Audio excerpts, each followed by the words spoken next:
Hello everyone, मैं हूँ Jahnavi. I am an undergraduate in IIT Delhi. आज हमारा टॉपिक है मैटर इन आवर सराउंडिंग्स। तो इस वीडियो में ये टॉपिक्स कवर करेंगे हम। वो है properties of matter, states of matter, change in states and evaporation. पहला टॉपिक है properties of matter. Matter is made up of very small particles. तो जो मैटर होता है, it is made up of particles and they are very small in size. When two types of matter are mixed together, the particles of one type of matter occupies the spaces between the particles of the other type. This shows that the particles of matter have spaces between them. तो matter में जो भी particles होते हैं उन particles के बीच में spaces होता है, और उस स्पेसेस के वजह से जब दो मैटर्स को हम मिक्स करते हैं, एक मैटर के पार्टिकल्स दूसरे मैटर के बीच में की पार्टिकल्स के बीच में जो भी स्पेसेस होते हैं उस स्पेसेस में जाते हैं। तो particles of matter move continuously due to kinetic energy. Matter में जो भी पार्टिकल्स होते हैं दे हैव काइनेटिक एनर्जी, और उस काइनेटिक एनर्जी के वजह से वो उन पार्टिकल्स कंटिन्यूसली मूव करते हैं। As temperature increases, the kinetic energy increases, making the particles move faster. तो जैसे हम टेम्परेचर इंक्रीज करते रहेंगे, पार्टिकल्स की काइनेटिक एनर्जी भी इंक्रीज होते हैं और इसके वजह से पार्टिकल्स फास्ट मूव करते हैं। लास्ट प्रॉपर्टी ये है कि the particles have a force acting between them which keeps them together. तो मैटर में जो भी पार्टिकल्स होते हैं, इन पार्टिकल्स के बीच में एक फोर्स ऑफ अट्रैक्शन होते हैं विच विच और इस फोर्स के वजह से वो पार्टिकल्स टुगेदर होता है, और the strength of this force varies between different types of matters. तो अगर हमने दो डिफरेंट टाइप्स ऑफ मैटर लिया और उसके पार्टिकल्स के बीच की स्ट्रेंथ को हमने मेजर किया, तब हम ये फाइंड आउट करेंगे कि इन दोनों की स्ट्रेंथ डिफरेंट है। ये है प्रॉपर्टीज ऑफ मैटर। और नेक्स्ट है एक और प्रॉपर्टी ऑफ मैटर जो है डिफ्यूजन। तो डिफ्यूजन का मतलब ये है कि the intermixing of particles of two types of matter on their own is called diffusion. तो जब two the particles of two matter अपने आप इंटरमिक्स हो जाते हैं, मतलब मिक्स हो जाते हैं एक दूसरे में, इट इज कॉल्ड डिफ्यूजन। तो टेम्परेचर इंक्रीज करते रहने से डिफ्यूजन तेज जाता है, मतलब डिफ्यूजन बिकम्स फास्टर। तो नेक्स्ट है स्टेट्स ऑफ मैटर। तो मैटर तीन स्टेट्स में एग्जिस्ट करते हैं, वो है solids, liquids and gases, and this is due to the difference in the properties of the particles. तो मैटर में जो पार्टिकल्स होते हैं उसकी प्रॉपर्टीज की डिफरेंस की वजह से मैटर तीन स्टेट्स में एग्जिस्ट करते हैं। तो हमारा पहला स्टेट है solid state. Solid state, they have a definite shape, distinct boundaries and fixed volume. तो सॉलिड स्टेट को डेफिनेट शेप होता है, डिस्टिंक्ट बाउंड्रीज होते हैं और फिक्स्ड वॉल्यूम होता है।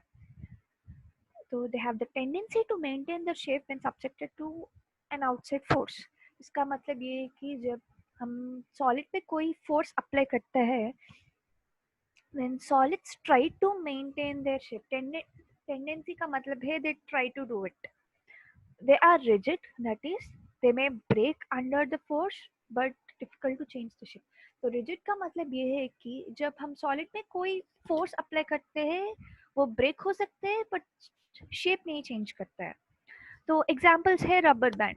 जब हम रबर बैंड में फोर्स एक्सर्ट करते हैं वो लंबा हो जाते हैं, बट फोर्स फिर से रिमूव करने से वो फिर सेम शेप में आ जाता है।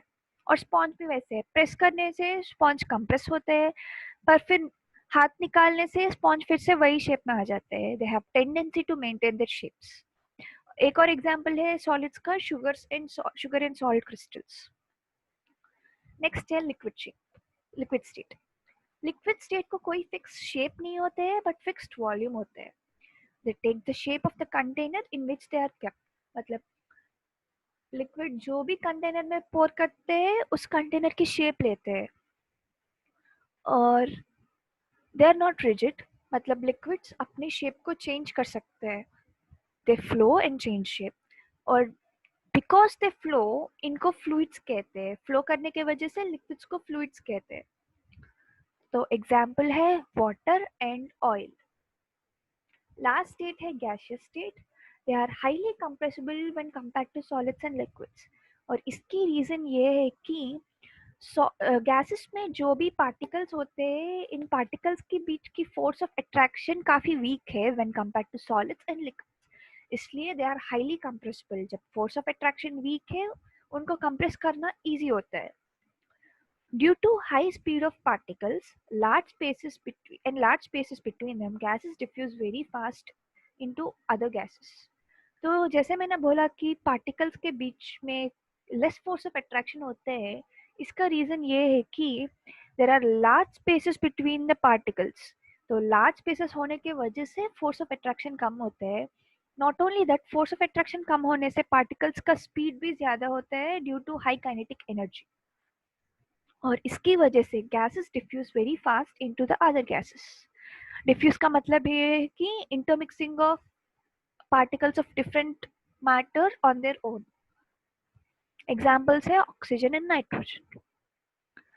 अब हमारा नेक्स्ट टॉपिक है कि changes of state in matter.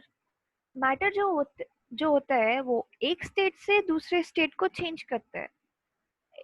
Example है जब मैटर सॉलिड स्टेट में हो और हम टेम्परेचर बढ़ते जाए तो वो लिक्विड स्टेट में कन्वर्ट होता है। The temperature at which solid state converts into liquid state at atmospheric pressure. Atmospheric pressure मतलब जो एटमॉस्फेयर में जो प्रेशर होता है, at that pressure then it is called melting point.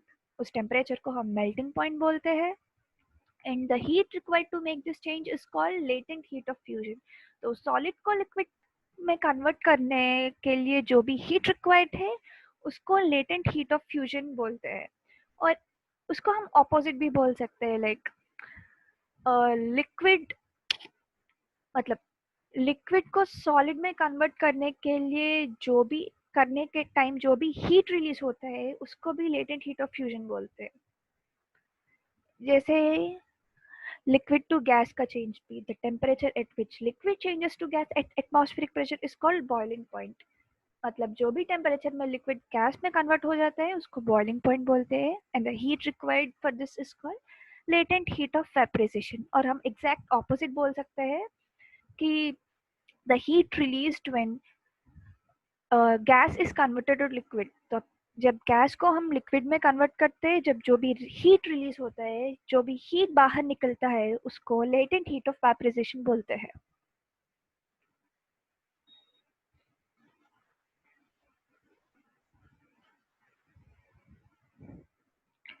Last topic है evaporation। In liquids, the particles at the surface have higher kinetic energy। तो ये बोल रहे हैं कि लिक्विड्स में जो भी पार्टिकल्स एट द सरफेस है उनको हायर काइनेटिक एनर्जी है। और हायर काइनेटिक एनर्जी होने के कारण वो दूसरे पार्टिकल्स के मतलब अंदर होने पार्टिकल्स के फोर्स ऑफ अट्रैक्शन से बाहर आके गैस बन जाते हैं, वेपर बन जाता है। और इस प्रोसेस को एवापोरेशन बोलते हैं। एवापोरेशन का सारे एग्जांपल्स होते हैं, जैसे कि जब हम क्लोथ्स ड्राई कर रहे हैं, कपड़े सुखाना है, तब क्लोथ्स में जो भी वाटर ड्रॉपलेट्स होते हैं वो एवापोरेट हो जाते हैं और इसके वजह से क्लोथ्स ड्राई होता है, सूखा हो जाता है। तो एवापोरेशन के लिए कुछ फैक्टर्स है जो है कि सरफेस एरिया एक। जैसे सरफेस एरिया इंक्रीज होते रहते हैं, the rate of evaporation increases. मतलब ज्यादा सरफेस एरिया होने से एवापोरेशन ज्यादा होता है। जैसे और टेम्परेचर भी वैसे है, टेम्परेचर इंक्रीज करने से एवापोरेशन ज्यादा होता है। और सराउंडिंग एयर में जो ह्यूमिडिटी है अगर वो ज्यादा है तो एवापोरेशन कम होगा। इसकी रीजन ये है कि सराउंडिंग एयर में अगर ऑलरेडी ज्यादा वाटर ड्रॉपलेट्स है तो मतलब ज्यादा वाटर ड्रॉपलेट्स है तो लिक्विड से वाटर ड्रॉपलेट्स एयर में जाने के जरूरत नहीं होगी, क्योंकि ऑलरेडी एयर में ज्यादा वाटर ड्रॉपलेट्स है, इसलिए रेट ऑफ एवापोरेशन डिक्रीज होता है।